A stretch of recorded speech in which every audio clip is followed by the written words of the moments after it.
Assalamualaikum warahmatullahi wabarakatuh. Salam Om Swastiastu, Nama Budaya, salam kebajikan, Rahayu, Rahayu, Rahayu. Pertama-tama marilah kita memanjatkan puji syukur kita kehadirat Allah Subhanahu wa Ta'ala, yang mana atas berkat limpahan rahmat, taufik, hidayah serta karunia-Nya kita diberi kesempatan dan dapat menjalankan aktivitas kita sehari-hari, walaupun di masa pandemi yang mengharuskan kita untuk terus beraktivitas dari rumah.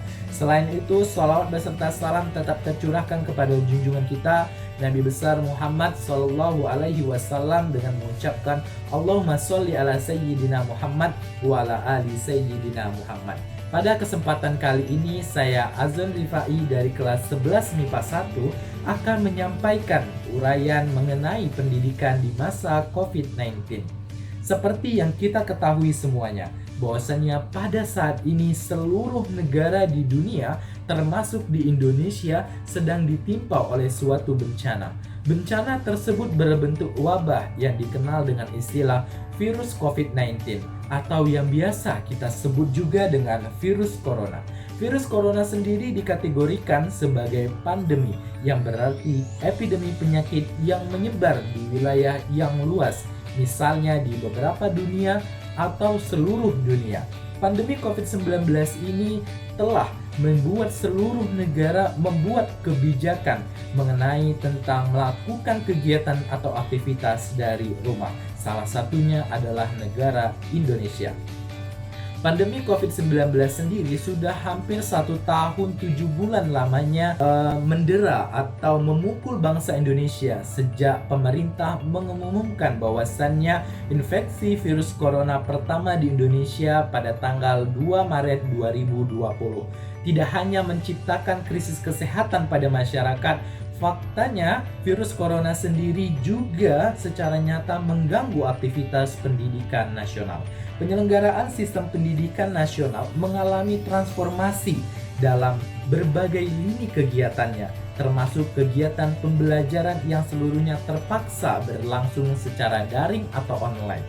Pembelajaran daring merupakan salah satu bagian dari pilihan tunggal atau langkah efektif dalam kondisi pencegahan penyebaran COVID-19.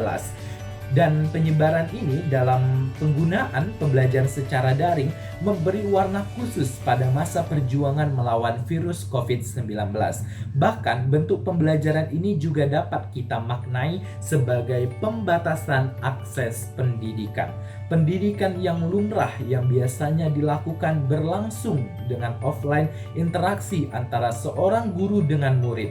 Namun kini semua beralih menjadi pembelajaran interaksi tidak langsung, yaitu pembatasan ini membawa beberapa dampak. Tentunya dampak yang dibawa ini ada dampak yang positif maupun dampak yang negatif. Dampak positif yang ditimbulkan dari pembelajaran secara daring atau online ini adalah kita sebagai siswa mendapatkan materi secara luas dengan mudah kita dapatkan, dan kita juga belajar dengan mengevaluasi pembelajaran sendiri dimanapun kita berada, baik di rumah ataupun tempat umum lainnya, tempat lainnya sesuai dengan keinginan kita masing-masing. Yang kedua, kita sebagai siswa juga dapat belajar, baik belajar di ruangan yang tertutup atau ruangan yang terbuka. Selain itu, kita juga bisa belajar dengan sangat bebas tanpa ada batasan waktu, sehingga kita dapat memahami pembelajaran yang diberikan oleh guru. Selain itu, pembelajaran secara online juga dapat mengefisiensi waktu kita dimanapun kita berada, maupun saat kita sibuk ataupun saat kita sedang bersantai-santai saja. Selain itu, dengan pembelajaran secara daring atau online sendiri membuat membuat siswa dapat tidak gagap teknologi atau biasa kita sebut dengan gaptek, karena dapat saling sharing informasi dengan yang lain-lainnya. Selanjutnya, dampak positif yang ditimbulkan adalah pembelajaran online sendiri dapat memudahkan atau akan memudahkan seorang siswa untuk menikmati pendidikan di mana yang ia inginkan. Sedangkan dampak negatif yang ditimbulkan dari pembelajaran daring atau online itu, yang pertama, banyak sekali siswa yang kurang memanfaatkan waktu belajar online dengan sebaik mungkin. Banyak kita temukan seorang siswa ketika belajar online membuka Facebook, Instagram, WhatsApp, atau menggunakan waktunya dengan hal-hal yang bisa kita katakan adalah hal yang kurang bermanfaat atau bisa merugikan dirinya sendiri. Yang kedua, kurangnya pemahaman siswa terhadap pembelajaran secara online, sehingga dapat banyak siswa yang tidak memanfaatkan waktunya dengan sebaik-baik mungkin. Terus dampak negatif yang ketiga dari pembelajaran secara daring atau online adalah kalau tidak adanya bimbingan dari orang tua, pengawasan dari orang tua, ataupun dari tenaga khusus, maka banyak siswa akan melakukan pembelajaran tersebut tidak maksimal.